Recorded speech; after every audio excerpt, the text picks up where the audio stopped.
আসসালামু আলাইকুম dear viewers, আজকে এখন আপনাদের সামনে একটি নতুন লেসন নিয়ে হাজির হলাম। তো আমি সবসময় বলে থাকি যে নতুন লেসন গুরুত্বপূর্ণ লেসন, আসলে প্রতিটি লেসনই আমার কাছে মনে হয় গুরুত্বপূর্ণ, এবং আপনারা যারা বিগিনার্স রয়েছেন তাদের জন্য অত্যন্ত গুরুত্বপূর্ণ লেসন একটি। যেমন প্রথমটি হচ্ছে স্ট্রাকচার, হচ্ছে সাবজেক্ট প্লাস বি ভার্ব। আমরা এখানে হয়তো বুঝবো না, এক্সাম্পল করলে এটা বুঝবো। B verb no other than, মানে আর কেউ না। আমরা বলি না যে তুমি করিম ছাড়া কেউ না, তুমি রহিম ছাড়া কেউ না, তুমি এই ছাড়া কেউ না। আর আফটার ওয়ান্স ওন লাইকিং অথবা আফটার ওয়ান্স ওন হার্ট, নিজের পছন্দ সই অনুসারে, মানে নিজের পছন্দ অনুসারে। ইয়ার ওয়ান ভিউস, এটা হচ্ছে ভার্ব, নিজের মতামত অন্যকে জানানো। Subject plus B plus worth plus ভার্বের সাথে আইনযোগ, মানে কোনো কিছু করার বা হওয়ার যোগ্য বা করার মতো। যেমন subject be verb capable of doing, capable of ভার্বের সাথে আইনযোগ। এই দুটো স্ট্রাকচারে যে কোনো একটি বসালে চলবে, এটা বসাবে এটা চলবে, মানে কোনো কিছু করা বা হওয়ার যোগ্য, এরকম অর্থ।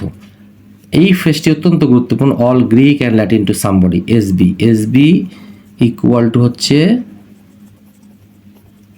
সামবডি। বোঝার ক্ষমতার বাইরে, কারো বোঝার ক্ষমতার বাইরে, মানে বিয়ন্ড ওয়ান্স ওয়াইল্ডেস্ট ড্রিম অথবা বিয়ন্ড ওয়ান্স আন্ডারস্ট্যান্ডিং। আচ্ছা, এখন প্রথমটি আসি, subject plus be verb no other than, মানে আর কেউ না। আমি জানি তুমি করিম ছাড়া আর কেউ না। I know you are no other than Karim, আর কেউ না। করিম ছাড়া, এই করিম ছাড়া কেউ না, you are no other than করিম, করিমটা এখানে আসবে নামটা। আচ্ছা, এখন আসি আফটার ওয়ানস ওন লাইকিং অথবা আফটার ওয়ানস ওন হার্ট, নিজের পছন্দ অনুসারে। যদি আমি নিজের পছন্দসই কিছু পাই তাহলে আমি কিনবো। আই শ্যাল বাই, কিনবো। ইফ আই ফাইন্ড সামথিং, যদি কিছু একটা পাই। If I find something after my own liking অথবা আফটার মাই ওন হার্ট, হয় এটা দেবো আমরা after my own heart, after my own heart অথবা after my own liking, after my liking, own liking. তো আশা করি এখানে এটা আপনাদের বোঝাতে পেরেছি। এখন আসি ইয়ার ওয়ান্স ভিউজ, অর্থাৎ নিজের মতামত অন্যকে জানানো। আমি পরে এই বিষয়ে আমার নিজের মতামত তোমাদের জানাবো। আই শ্যাল ইয়ার, এটা ভার্ব ওয়ান, যেহেতু ফিউচার ইনডিফিনিট এই জন্য ইয়ারের পাস্ট প্রেজেন্ট হচ্ছে ইয়ারই। I shall hear my view, আমি আমার মতামত জানাবো পরে, লেটার অন মানে পরে, টু ইউ। আশা করি বুঝতে পেরেছি। আচ্ছা, এখন হচ্ছে কোনো কিছু করার মতো, সাবজেক্ট প্লাস ওর্থ প্লাস ভার্বের সাথে যোগ অথবা সাবজেক্ট বি ক্যাপাবল অফ, কোনো কিছু হওয়ার যোগ্য বা করার যোগ্য। আচ্ছা,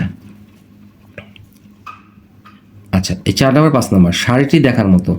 the sari is worth Singh, দেখার যোগ্য। অথবা শাড়ি ইজ, অথবা বলা যেতে পারে the sari is capable of Singh, দেখার যোগ্য।